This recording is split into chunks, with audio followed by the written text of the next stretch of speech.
मतलब किसी को खाने की बहुत इच्छा ही है, सब कुछ जो खा ही रहा है, या किसी को जबरदस्ती तो हम नहीं कह सकते कि ये मत खाओ बोल के। वो तो स्वतः ही होता है कि अपने आप वो उससे निवृत्त हो जाता है।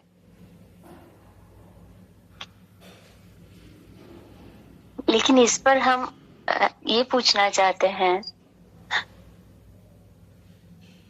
कि कोई मतलब इसकी कितनी आवश्यकता रहती है अध्यात्म में, कि सभी चीजों की, मतलब सभी इंद्रियों की, सभी विषय से निवृत्ति अध्यात्म में उसको सहायता करती है कि कितना मतलब उसको आवश्यकता है बोल के। जी प्रणाम। जब आप ध्यान करने जाते हैं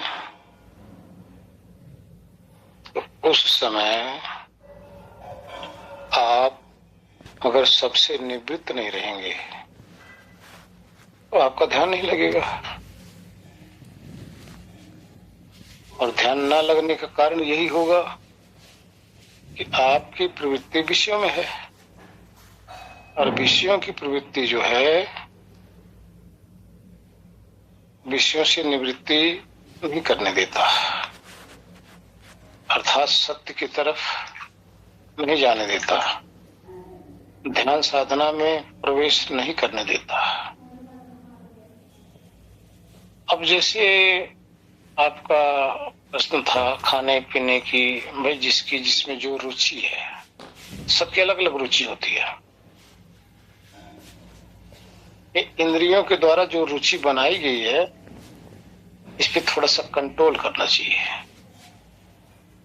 पहले अगर आप कंट्रोल करेंगे तो आपके लिए उचित नहीं रहेगा, ऐसा लगेगा जबरदस्ती किया जा रहा है, लेकिन अंतर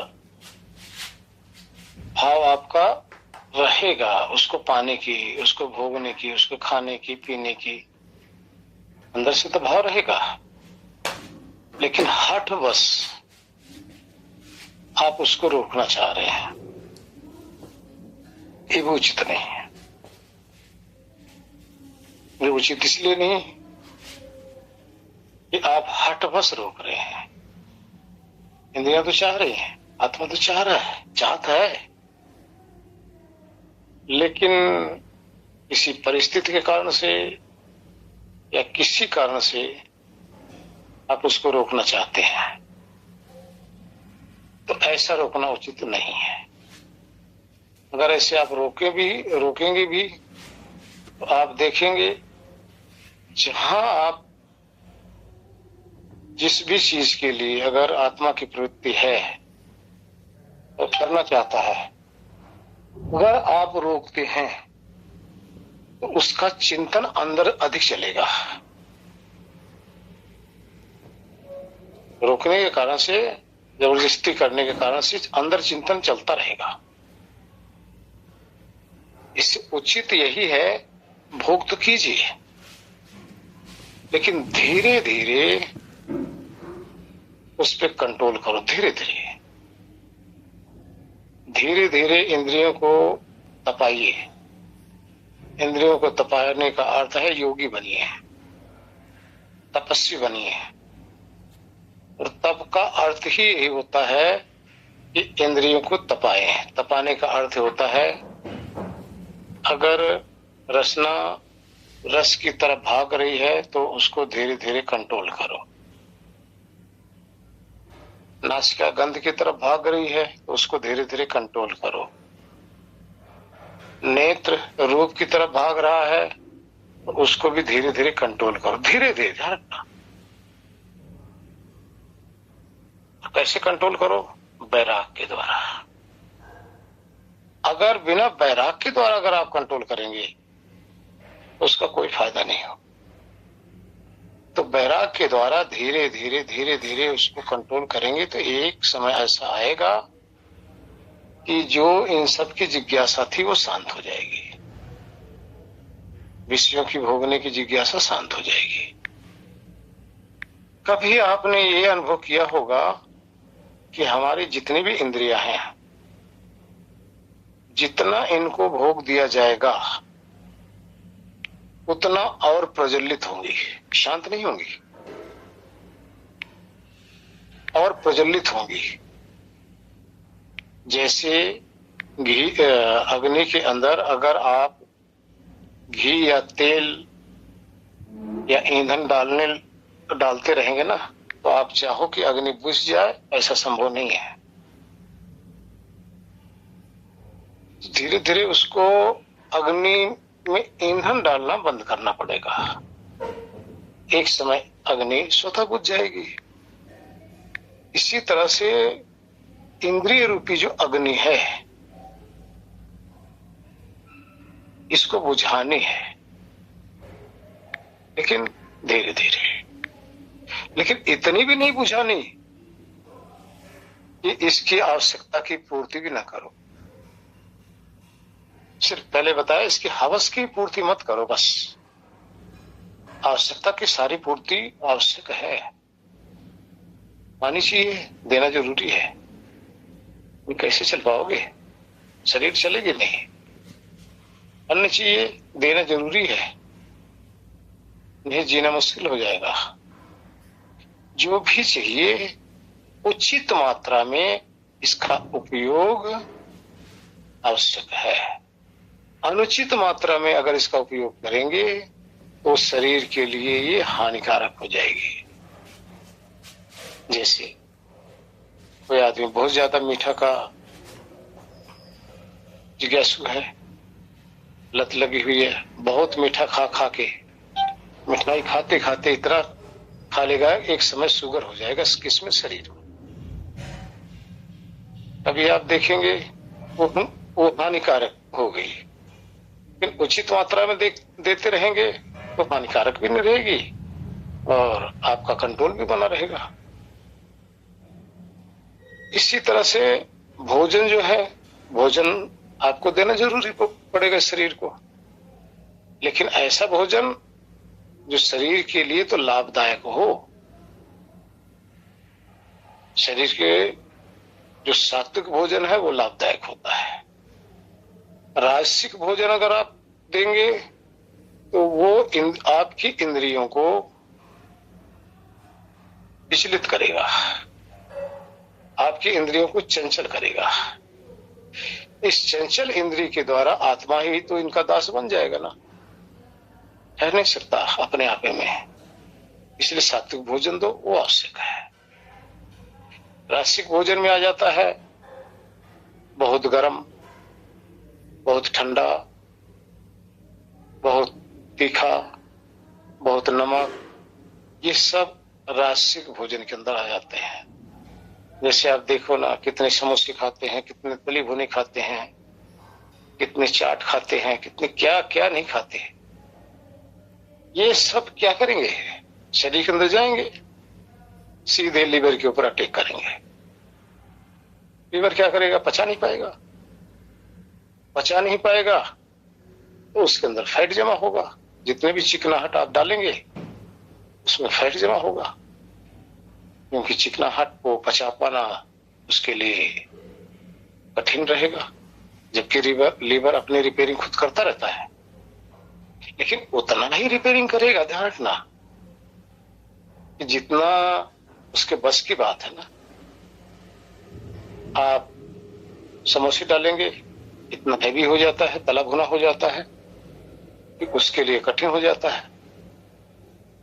कभी यदि ऐसी चीज की इच्छा हुई भी तो ले लो थोड़ी मात्रा में, लेकिन इसके लेने के बाद में अगले समय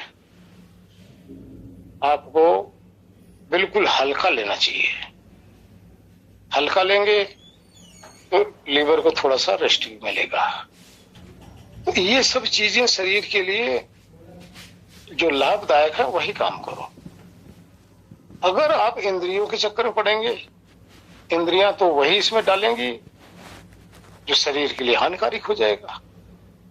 इसलिए कंट्रोल करना आपका धर्म है। धीरे धीरे ज्ञान के द्वारा, विवेक के द्वारा कंट्रोल करेंगे।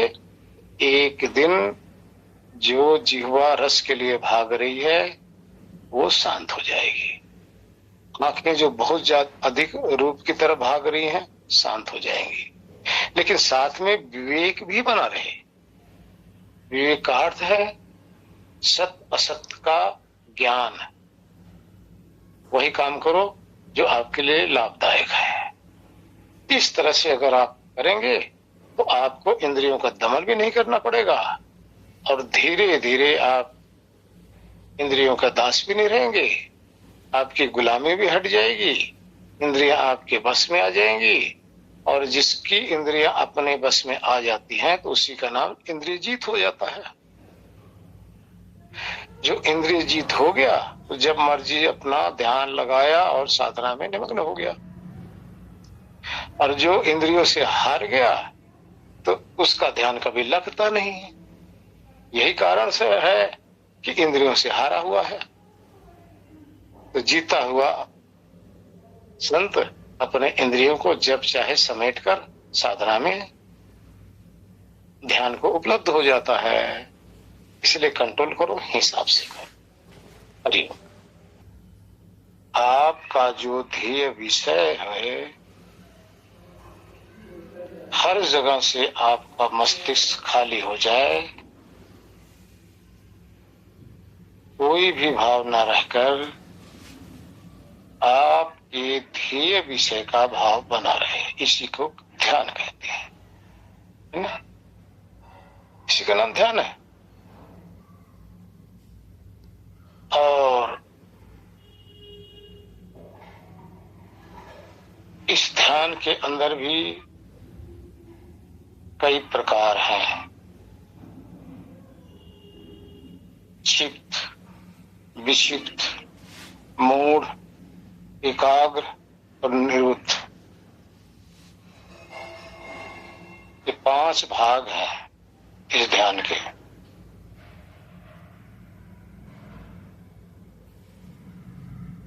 अंतिम से पहले एकाग्र कहा गया है। एकाग्र का अर्थ यह हुआ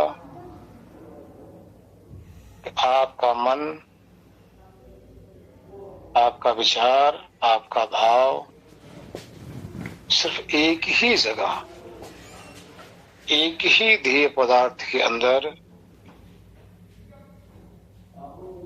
लगातार उसी के चिंतन में, उसी की याद में बने रहना, इसी को ध्यान कहते हैं। ये ध्यान की एकाग्र अवस्था है।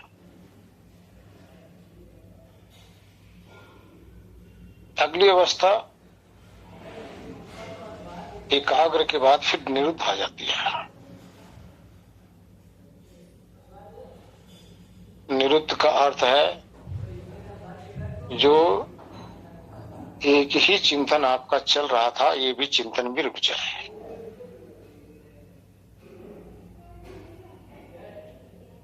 जब चिंतन करना आप बंद कर देंगे, वो आपको करना नहीं पड़ेगा। आपकी मानसिक स्थिति ऐसी हो जाएगी कि अपने आप ही मस्तिष्क काम करना बंद कर देगा। अब मस्तिष्क की निरुद्ध अवस्था हो गई है। पहले एकाग्र थी, अब ये निरुद्ध हो गई। निरुद्ध का अर्थ रुक गया बिल्कुल, यानी कार्य, ब्रेन का कार्य समाप्त हो गया। अब जब ब्रेन का कार्य समाप्त हो जाता है, इसी का नाम है निरुद्ध। उस निरुद्ध अवस्था के बाद में आत्मा शेष रह जाता है, अर्थात अब आत्मा इस मन और बुद्धि से परे हो गया। क्योंकि न संकल्प करने वाला है साधन कोई, न विकल्प करने वाला है साधन, न किसी को याद करने वाला साधन है, न किसी की स्मृति करने वाला साधन है। कुछ रह ही नहीं गया। इस मन की निरुद्ध अवस्था के बाद में आत्मा शेष रह जाता है। उस शेष अवस्था को ही समाधि का फल कहा जाता है। निरुद्ध अवस्था को समाधि कहते हैं, पहले वाले को ध्यान कहते हैं। ध्यान देना, जब आप एक में एकाग्र चित्त से आप लगे हैं तो उसको ध्यान कहते हैं, और जब मन आपका निरुद्ध हो गया तो इसको समाधि कहते हैं। अब जब इससे आत्मा अलग हो गया, यानी आप चेतना जब शेष रह गए, अब उसको समाधि का परिणाम बोलते हैं। अब उस अवस्था में क्या होगा? अब आत्मा बिना किसी के सहायता के, अब वो न तो किसी जानने में कोई समर्थ है उसमें के अंदर, न सुनने में, न बोलने में, न चखने में, न शरीर का ज्ञान, न संसार का ज्ञान, न देश का ज्ञान, न काल का ज्ञान, न रात का ज्ञान, न दिन का ज्ञान, यानी समस्त ज्ञान से, बाह्य ज्ञान से रहित हो गया। न विचारों का ज्ञान, समस्त ज्ञान से रहित हो गया है। क्यों रहित हुआ? क्योंकि आत्मा स्वतः बाहर जाके तो ज्ञान करता नहीं, जो भी उसको उपलब्धि होती है इस मन बुद्धि के द्वारा ही होती है। ध्यान देना, द्वारा होती है, उपलब्धि आत्मा को ही होती है, लेकिन इनके द्वारा होती है। द्वारा का अर्थ होता है इस साधन के सहित होता है। ये साधन जब है तभी तक इसको ज्ञान होता रहेगा, बाह्य ज्ञान। अब समस्त साधन से जब रहित हो गया तो आत्मा शेष रह गया। अब उस शेष अवस्था में अब क्या जानेगा?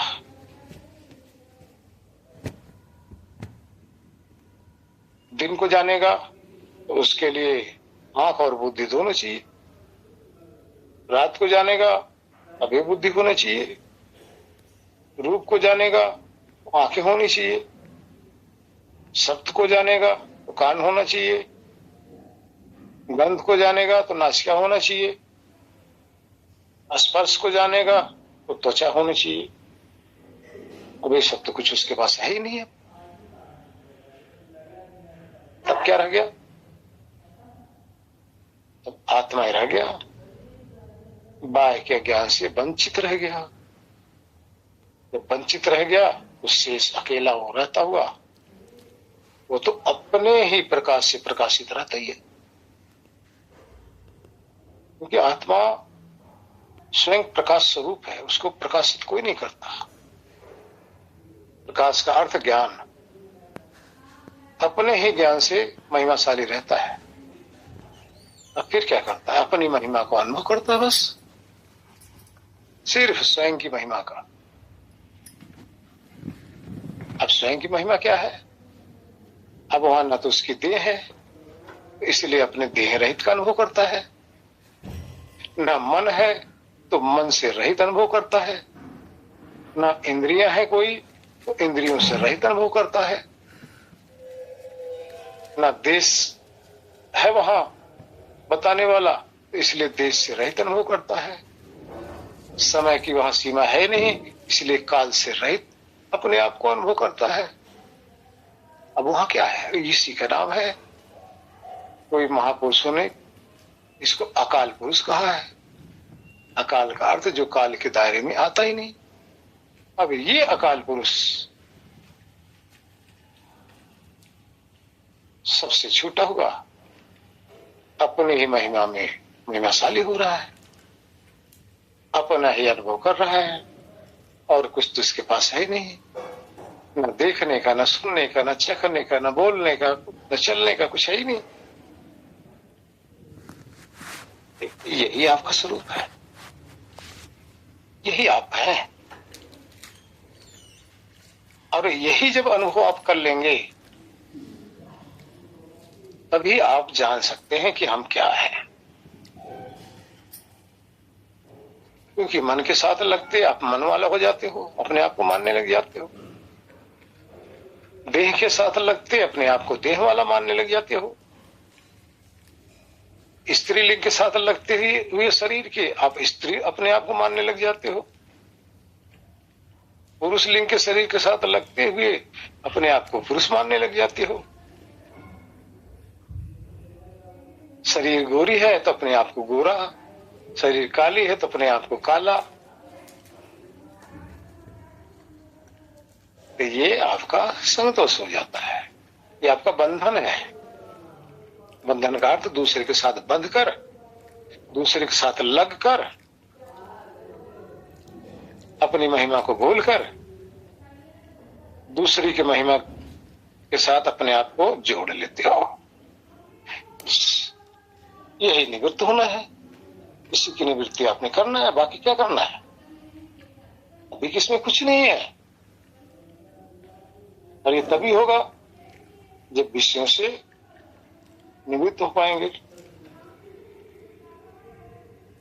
रूप में फंसे रहोगे तो अंदर बैठोगे, रूप का चिंतन करोगे।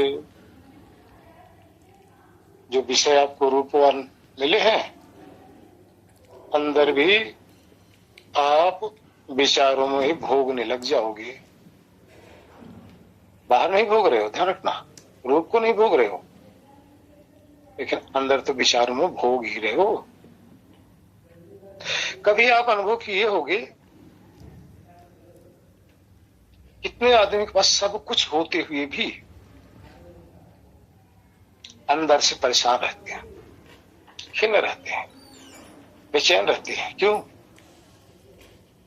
यही कारण है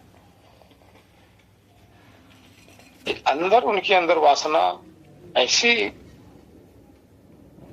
छिपी पड़ी है कि उसी के अंदर खिन्न रहते हैं, उसी के चिंतन में पड़े रहते हैं, अकेला बैठ ही नहीं पाते। और कभी आप अनुभव करोगे, बैठ जाओ, बाहर लाखों आदमी की भीड़ में आप हो ना, फिर भी आपका कोई बाल बांका नहीं कर सकता, आप अपने आप बचा सकते हो। लेकिन अंदर आप बैठ जाओ आंख बंद करके ना, लाखों के अधिक भीड़ है, वहां से अपने आप को बचा पाना बहुत कठिन है। लो कर लो। यही अक्सर सारे पहलवान जो है ना, उनकी पहलवानी समाप्त हो जाती है। बड़े बड़े ज्ञानी यहाँ पे धराशायी हो जाते हैं। इसलिए साधक धीरे धीरे अपने इंद्रियों को तपाता हुआ, तपस्वी बनता हुआ, इंद्रिय जीत जब हो जाता है तो समाधिस्थ हो जाता है। और समाधिस्थ के बाद में जो मिलेगा वो सत्य है। उसके बाहर जो कुछ भी आप देख रहे हो, जो भी मिल रहा है, ये सब परिवर्तनशील जगत है। ध्यान देना, ये आत्मा के किसी काम का नहीं है। और सोचते हो शरीर के काम का है, शरीर के भी किस काम का है। अरे भाई, शरीर में तो उतना ही डालोगे जितनी खपत कर पाएगा। आप इसमें 4 रोटी की जगह है तो आप 40 रोटी तो इसमें खपा नहीं पाओगे ना, वो कर ही नहीं सकते। इसलिए मेरे भाई, उतना ही ये कारगर है, उतना ही काम की चीजें हैं बाहर की, जो आपकी जो शरीर रूपी मशीन है ना, जितना पचा सके, जितना इसको पीस सके, जितना पका सके, उतना ही तो काम का है। बाकी किस काम का। शरीर के ऊपर आप वस्त्र पहनाओगे, कितना पहना लोगे भाई। शरीर के जो ऊपर का वस्त्र होगा, उसके नीचे कोई वस्त्र होगा। ऊपर से कोई साड़ी पहन लेता है, ब्लाउज पहन लेगा, पेटीकोट पहन लेगा, और अच्छी से अच्छी पहन लेगा। और जेंट्स लोग पैंट शर्ट पहन लेंगे, अच्छे से अच्छे पहन लेंगे। एक बार में कितना पहनोगे? 10 जोड़ी तो पहनने से रहे। तो इसलिए इसकी अपनी खपत की एक सीमा है शरीर। इसलिए इससे थोड़ा सा हिसाब से इसका उपयोग करते हुए, इसके अंदर जो सत्य बैठा हुआ है, जो हीरा बैठा हुआ है, जो आप लोगों ने कचरे में इसको रोज सान रहे हो, गंद के अंदर रोज डाल रहे हो, इसको भी थोड़ा सा महाज लो ना, इसकी चमक देखो ना, इसकी चमक से तो आपकी शरीर, गंदी शरीर तो कितना तेज नजर आ रहा है। शरीर का तेज नहीं है, ये अंदर हीरा है ना, उसका तेज है चेहरे पे। जितने भी शरीर पे जो कुछ एक्टिविटी दिख रही है ना, इस हीरे की है। कल भी बताया था ना, जैसे बिजली है, आप टेलीविजन देख रहे हो, सोचते हो कि भाई टीवी टेलीविजन चल रहा है, नहीं, बिजली गई सब बंद। पंखा एसी कूलर आपका चल रहा है, बिजली गई सब बंद। उसी तरह से मेरे प्रभु, इस देह के अंदर, देह तो एक आपका मोटर है, पंखा है, टेलीविजन इंस्ट्रूमेंट है, इससे अलावा इसके आगे कुछ नहीं है। लेकिन इसमें जो करंट है वो आप ही हो। करंट की शक्ति से ही ये सब चल रहा है। करंट को पहचानो, करंट सत्य है, जो करंट है वो सत्य है। आप एक एनर्जी है, चेतन एनर्जी। इस एनर्जी की पहचान कर इसका साक्षात्कार करो, तभी संसार के समस्त भ्रम, सभी संशय समाप्त हो सकते हैं। अन्यथा संशय के सहित जो भी रहेगा संसार में गोती ही खाएगा। हरि रहना आवश्यक है जी। होता है याद करना, सुबह से शाम तक, जन्म से लेकर मृत्यु तक सभी कुछ न कुछ याद कर ही रहे हैं। कोई ऐसा नहीं जाता जो किसी न किसी याद में ना हो। कोई पढ़ाई की याद में, कोई खेल की याद में, कोई धन कमाने की याद में, कोई पति की याद में, कोई पत्नी की याद में, यानी सारा उम्र याद में ही चला जाता है। लेकिन वो याद जो है बदलती रहती है हर क्षण। उन दोनों में क्या है, हर क्षण वो याद बदलती रहती है। लेकिन वो याद काहे की है, पराये की है, दूसरे की है। वो दूसरे की याद के कारण से अपनी याद भूल गया है। अपनी याद तो रही नहीं, अपने को भूल गया, खो गया। अध्यात्म क्या है, दूसरे की याद को बंद करके, छोड़ करके अपनी याद में लग जाना। अब ये याद ऐसी होगी, पहले जब तक आपको शाब्दिक ज्ञान से आप याद नहीं कर पाएंगे, या किसी ने कुछ नाम दे दिया, कोई मंत्र दे दिया, कोई जाप दे दिया, उससे क्या आपका क्या होगा? क्योंकि आपको तो पता नहीं चलेगा, आप तो किसी शब्दों में खोए हो। इसलिए अपनी याद में खोना शुरू कर दो।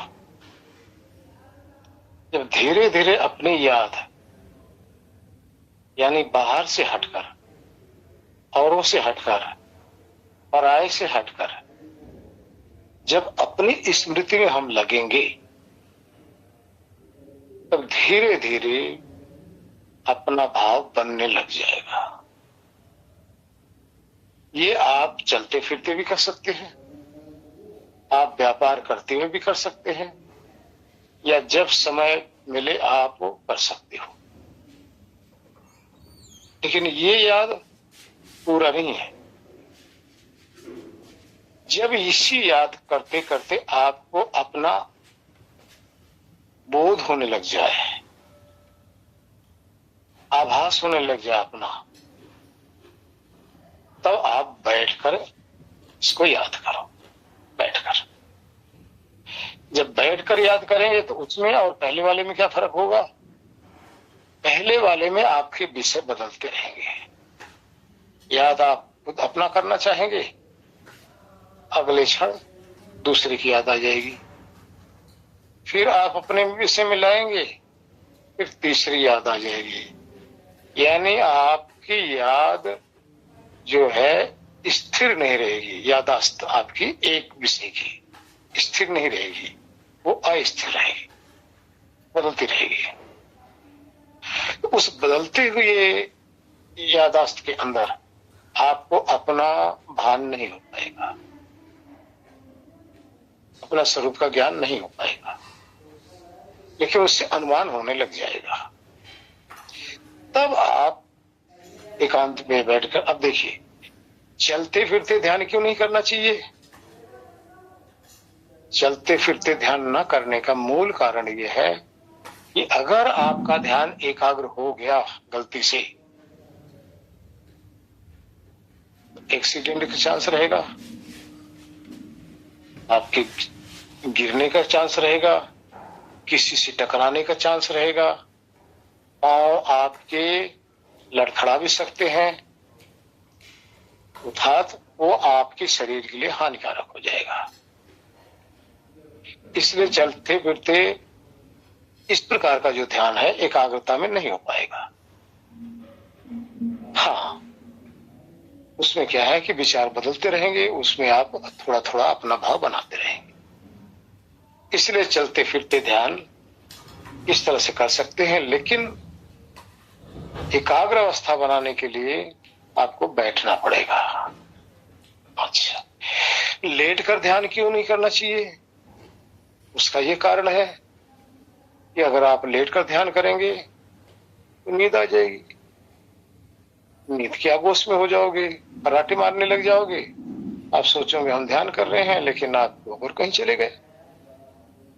आपका जो करने बैठे थे वो तो किए नहीं, करने कुछ और लग गए।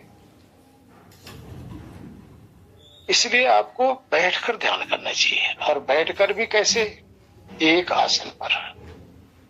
वो आसन कैसा है? अगर शरीर बीच बीच में 10 मिनट आप बैठे रहे, थोड़ा सा भी अगर आपकी उंगली भी हिल गई तो आपका ध्यान भंग हो जाएगा, यानी मन विचलित हो जाएगा। 10 मिनट आपने किया, वो परिश्रम आपका चला जाएगा। इसलिए ऐसा ध्यान करो कि जहां आपकी शरीर बिल्कुल हिले डुले नहीं, और ऐसी जगह ना बैठो जो कि शरीर के अंदर आप बैठे हैं तो अंदर से नीचे से चुभ रहा हो, क्योंकि इसमें भी आपके ध्यान में खलल पड़ेगा। ऐसी जगह भी मत बैठो जहां गर्मी लग रही हो, क्योंकि वहां भी खलल होगा। यानी ऐसा आसन खोजो, ऐसी जगह बैठो जहां किसी प्रकार का कोई डिस्टर्बेंस आपको ना हो, जहां शोर भी ना हो। शोर होगा, आप जितना मर्जी ध्यान करना चाहेंगे, जब तक ध्यान आपका परिपक्व नहीं है, कान के अंदर तो शब्द जाएंगे ही जाएंगे, वो आपका ध्यान गुम कर देगा।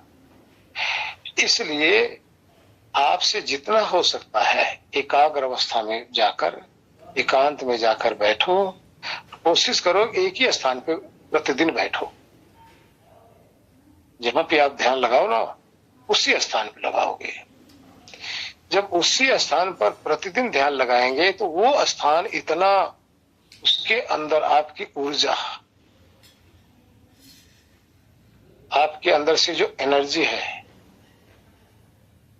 आपकी आगे के लिए काम करेगी। यानी वहां का ऑरा जो है ना, इतना अच्छा हो जाएगा कि आप ध्यान में बैठते ही एक दिन आपका ध्यान लगने लग जाएगा। दूसरी जगह बैठेंगे तो ऐसा नहीं हो पाएगा। इसलिए आपको ध्यान ऐसे करना चाहिए। आप जी जी, कोई भी डिस्टरबेंस ना हो वैसे ही जगह चुननी चाहिए ना। किसी भी प्रकार का डिस्टरबेंस आपके ध्यान में बाधक होगा। जी, पहले क्या होता है कि इतनी हमारी इंद्रियां परिपक्व तो नहीं है कि हम कंट्रोल कर पा रहे हैं। तो जैसे आप बैठे हैं, अगर जोर की कोई आवाज भी आ गई ना, तो कान से आवाज अंदर जाते ही मन विचलित हो जाएगा, फिर आपकी ध्यान भंग हो जाएगा। फिर बैठेंगे, फिर नए सिरे से आपको बैठना पड़ेगा। इसलिए कोशिश करो, अगर मान लो 20 मिनट बैठते हो, आधा घंटा बैठते हो, पहले अगर आप सिर्फ 20 मिनट भी बैठते हो, 20 मिनट से भी स्टार्टिंग करते हो, लेकिन ऐसे स्टार्टिंग करो जहां किसी भी प्रकार का कोई बाधा आपको ना पहुंचे। बाधा क्या? इंद्रियों की। मच्छर लगेंगे तब भी दिक्कत है, गर्मी लगेगी तब भी दिक्कत है, सर्दी लगेगी तब भी दिक्कत है। हर बाधा को आप उस हिसाब से उचित मात्रा में करते हुए आप ध्यान करेंगे। अच्छा, ध्यान का सबसे अच्छा समय बताया गया है 2 बजे से 5 बजे के मध्य में रात्रि के। ये समय किस लिए चुना गया है? इस पीरियड के अंदर विघ्न डालने वाला कोई नहीं होता। अक्सर माहौल, वातावरण बिल्कुल शांत होता है। इसके अलावा एक और भी आपके साथ आपको उपलब्धि होती है। मान लो 2-3 बजे आप उठते हैं, 10 बजे या 11 बजे अगर आप लेटे रहते हैं ना, तो 2-3 घंटा आपका जो मस्तिष्क है ना शांत रहेगा। फिर आप 2-3 बजे उठेंगे तो आप देखेंगे आपका मस्तिष्क चंचल नहीं है, और ऐसे मन से आपका ध्यान बहुत जल्दी लगेगा, समाधि बहुत जल्दी लगेगी।